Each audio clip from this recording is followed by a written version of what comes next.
అందరికీ నమస్కారం. Welcome to my channel. ఈ వీడియోలో ఏపీ ప్రభుత్వ ఉద్యోగులకు అలాగే పెన్షనర్లకు పెండింగ్ బిల్లులు జమ అయ్యే తాజా సమాచారాన్ని అయితే ఈ వీడియోలో తెలుసుకుందాము. వీడియో ఎక్కడే కానీ స్కిప్ చేయకుండా ఎండ్ వరకు చూడండి ఫ్రెండ్స్. అప్పుడే ఇన్ఫర్మేషన్ పూర్తిగా అర్థమవుతుంది. వీడియో చూస్తున్న ప్రతి ఒక్కరూ వీడియోకి లైక్ చేయండి. అలాగే ఈ వీడియోని తోటి ఉద్యోగ పెన్షన్ మిత్రులతో అయితే షేర్ చేయండి. కొత్తగా మన ఛానల్ చూస్తున్నటువంటి వారు సబ్స్క్రైబ్ చేసుకున్నట్లయితే దయచేసి మన ఛానల్ అయితే సబ్స్క్రైబ్ చేసుకోండి. దీని ద్వారా నేను చేసే లేటెస్ట్ వీడియోస్ అన్నీ మీ వరకు రీచ్ అవుతాయి. ఇంకా ఆలస్యం చేయకుండా వీడియోలోకి అయితే వెళ్ళిపోదాము. ఫ్రెండ్స్, ముందుగా మనము ఏపీజీఎల్ఐ అప్డేట్ గురించి అయితే కొంత సమాచారం ఇక్కడ అప్డేట్ ఇప్పుడే రావడం జరిగిందండి. కడప జిల్లా ఏపీజీఎల్ఐ కార్యాలయానికి ఇప్పటివరకు వచ్చినటువంటి మెచ్యూరిటీ క్లెయిమ్స్, డెత్ క్లెయిమ్స్ దాదాపుగా 1800. అన్నమయ్య జిల్లా కలిపి వీటిలో దాదాపుగా 1400 దాకా ప్రాసెస్ చేయబడిన వారి లాగిన్కు పంపబడ్డాయి. ఇది అప్డేటు.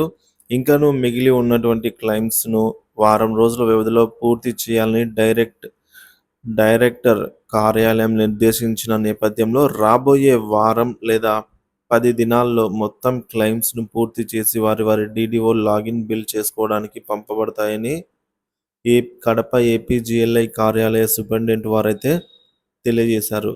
సో చూడండి ఫ్రెండ్స్, ఇంకొక 10 రోజుల్లో 10 దినాల్లో 10 వర్కింగ్ డేస్ అంటే వారం లేదా 10 వర్కింగ్ డేస్‌లో అయితే ఈ మిగిలినటువంటి ఏపీజీఎల్ఐ మెచ్యూరిటీ క్లెయిమ్స్ అయితే కావచ్చు, డెత్ క్లెయిమ్స్ అయితే కావచ్చు, ఇవన్నీ కూడా ప్రాసెస్ చేయబడతాయని అయితే సమాచారం అండి.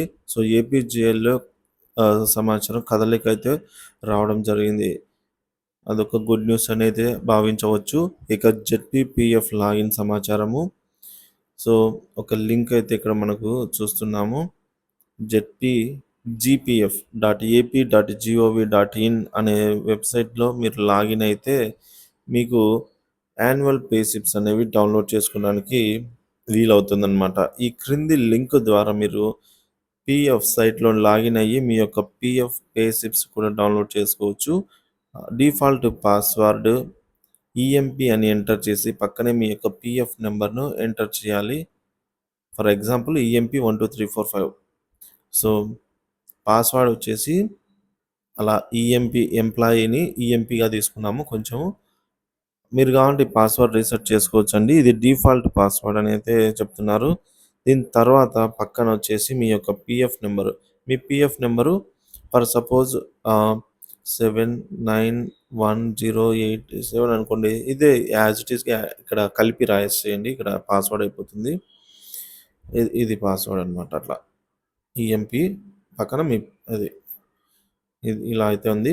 ఎవరైతే గతంలో పాస్వర్డ్ మార్చుకొని ఉంటారో అదే పాస్వర్డ్‌తో మాత్రమే లాగిన్ అవ్వాలి. ఇది డిఫాల్ట్ పాస్వర్డ్ మాత్రమే అండి. ఇది ఎవరైతే పాస్వర్డ్ మార్చలేదో వారికి మాత్రమే వర్తిస్తుంది.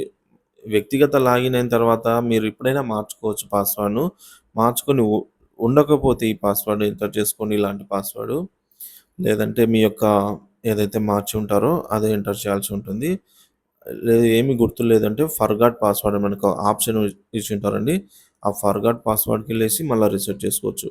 కావున లాగిన్ పాస్వర్డ్ మర్చిపోయి లాగిన్ కాలేకపోతున్నవారు మీ యొక్క పీఎఫ్ నంబర్ ముఖ్య బాధ్యతలకు తెలియజేస్తే మేము జిల్లా శాఖ ద్వారా మీ జెడ్పీ పాస్వర్డ్‌ను రీసెట్ చేస్తాము. సో ఈ విధంగా కూడా రీసెట్ చేసుకోవచ్చు. ఇబ్బంది ఏం లేదు. సో జెడ్పీ లాగిన్ అయిన తర్వాత మీ యొక్క పీఎఫ్ అకౌంట్‌లలో సంబంధించినటువంటి పే స్లిప్స్ డౌన్లోడ్ చేసుకోవడానికి వీలుంటుంది ఫ్రెండ్స్. ఇక డీడీఓలందరికీ ఒక ముఖ్య గమనిక అయితే ఇప్పుడే అప్డేట్ రావడం జరిగింది. సిపిఎస్ ప్రతి నెల రికవరీలో మీరు ముఖ్యంగా గమనించవలసిన విషయము ఏమిటంటే ప్రస్తుతం రిటైర్మెంట్లు జరుగుతూ ఉన్నాయి. సిపిఎస్ రికవరీ అనేది రిటైర్మెంట్‌కి 6 నెలల ముందు నుంచి నిలుపుదల చేయాల్సి ఉంటుంది. అలా కాకుండా రికవరీ చేసినచో అది ఎన్ఎస్‌డిఎల్‌కు అప్‌లోడ్ కాదనమాట. కావున జీతాలు, బిల్లులు చేసే ముందు డీడీఓలందరూ గమనించాలి. ఈ విషయాన్ని దృష్టిలో పెట్టుకొని ఎవరైనా సరే 6 నెలల్లో రిటైర్ అవుతున్న వారిలో సిపిఎస్ ఉన్నచో రికవరీ అయితే నిలిపివేయాలి. డీడీఓలోకి ఈ అప్డేట్ రావడం జరిగింది. ఎవరైనా రికవరీ చేసి ఉన్నట్లయితే బిల్లులు తిప్పివేయబడునండి. ఉప ఖజానా అధికారి సబ్ ఎస్టీఓ గారైతే ఈ మెసేజ్‌ను డీడీఓల గారికి అయితే చెప్పడం జరిగింది.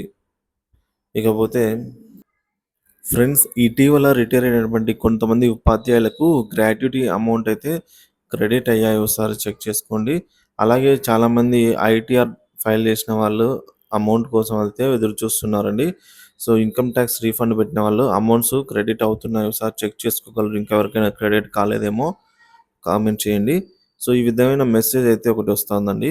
So, ITR for academic year అని చెప్పేసి మీ యొక్క పాన్ నంబరు ఇట్లా మెసేజ్ అయితే మీ ఈమెయిల్‌కు రిజిస్టర్డ్ ఈమెయిల్‌కి అయితే వస్తుంది.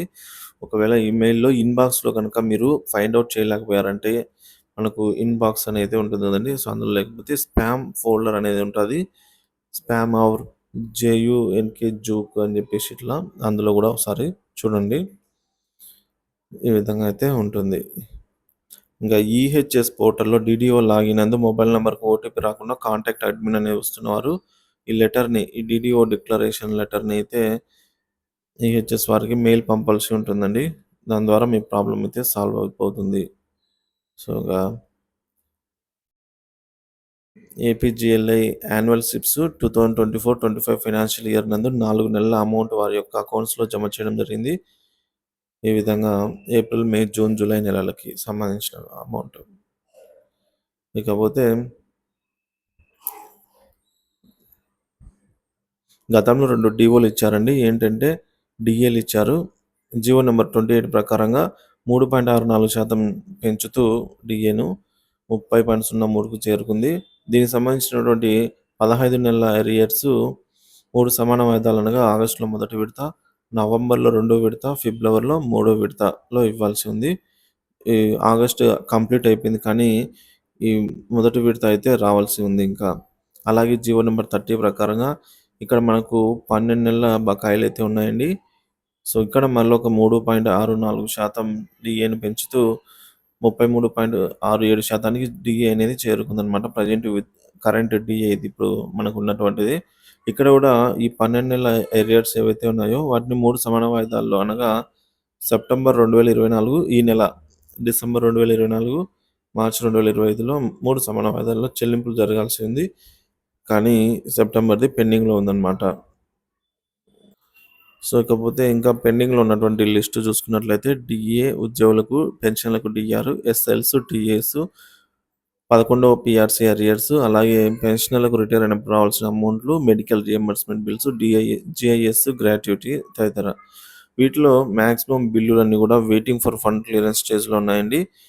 సో, డీఏ బిల్లులు కూడా పెన్షనర్లకు సంబంధించి డీఆర్ బిల్స్ అంతవరకు అవి వెయిటింగ్ ఫర్ ఫండ్ క్లియరెన్స్ స్టేజ్‌కైతే వచ్చాయన్నమాట. సో, ఈ నుంచి అవి ఈక్యూబర్‌కైతే వెళ్ళాల్సి ఉంది. సో, ఇది ఫ్రెండ్స్ ఇవాల్టి వీడియో.